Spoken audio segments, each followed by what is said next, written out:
How's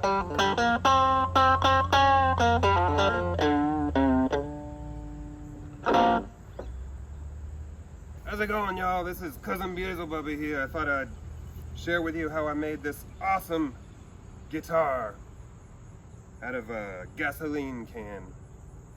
I got the idea from that movie Mad Max. When I saw that and I saw that flame-throwing guitar, that was it for me. That Fury Road, what they call that movie. So I just had to make me one. Let me show you how I made it now. So the guitar neck and the tuning pegs and the pickup I got from cbgiddy.com.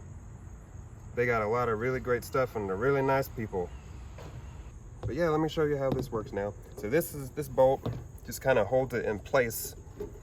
There's a little, you can get these grill igniters at any hardware store. Just takes one AA battery. AA like where Beezlebubba goes every Tuesday. And there's a little piece of cardboard just super glued there to kind of hold it in place. And this is just a little redneck rigged hinge. Now I thought about screwing a hinge into this, but two things: I wouldn't be able to take it off very easily, and the other thing is I don't know what's on the other side of there. I think there's probably some wires, and if I screwed into it, it would probably mess it up. I can't take this thing apart. It's like glued together. So that comes off. This comes out like that. And you can disconnect these wires. I just kind of reinforced them a little bit with some electrical tape. And these grill igniters, you just press that button and it creates the spark gap. Now this is, I think, the most ingenious part of this thing. Now I just had this laying around the house. This is just a 150 milliliter syringe you use for, like, I don't know, cooking and stuff. And then this is just a piece of, I think it's 1/4 inch vinyl tubing. And this is just a little, let's see how many, 1.5 fluid ounces of that big green egg. These are kind of expensive. I think there's like Rosinol cheaper ones. I'd recommend getting those. I think they'll fit just as well. And this is just a little, I don't know what you call these things. Ribbed something. I think it's 1/16 inner diameter. I'm not sure about that, but it just fits right on the end there.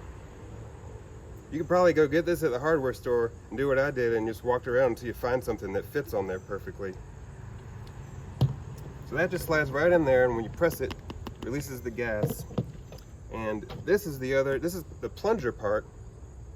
And I just put that right on the end there. I just had to make a little dowel rod there and a little string so I could pull it out. Little dowel rod, hole drilled in it. And then it's just as plain as day. And that fits in there, okay? Goes through here. Let me talk about this now. This, I did have some vinyl tubing, but it wasn't very comfortable.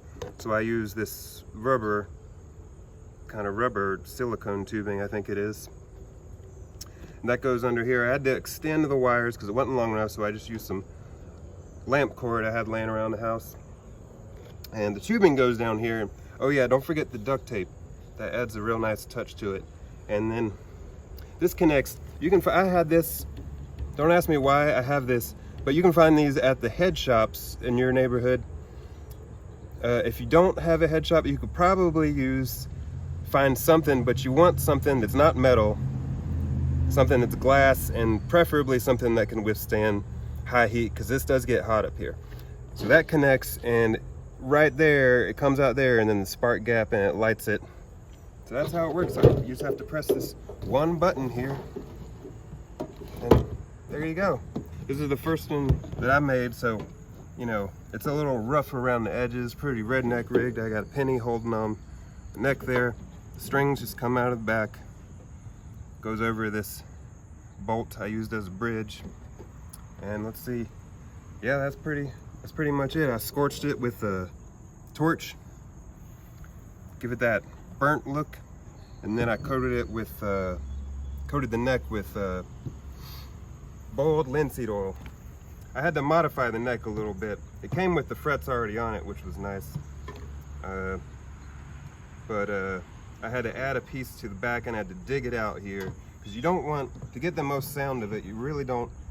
Nick from CB Giddy, he told me, try to minimize the contact between the wood and your can. See, it's not touching right there. But if I did it again, I'd probably make it so this part, there's something under here, because this bends down and it pops sometimes, and that's kind of annoying. And then, yeah, there you have it.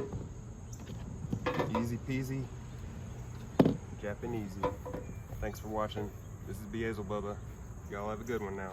I think I should remind you, and if there's any kids watching, make sure your parents are supervising you. And if you're a grown-up, please take safety measures, fire extinguisher, maybe a wet blanket or something, because safety comes first.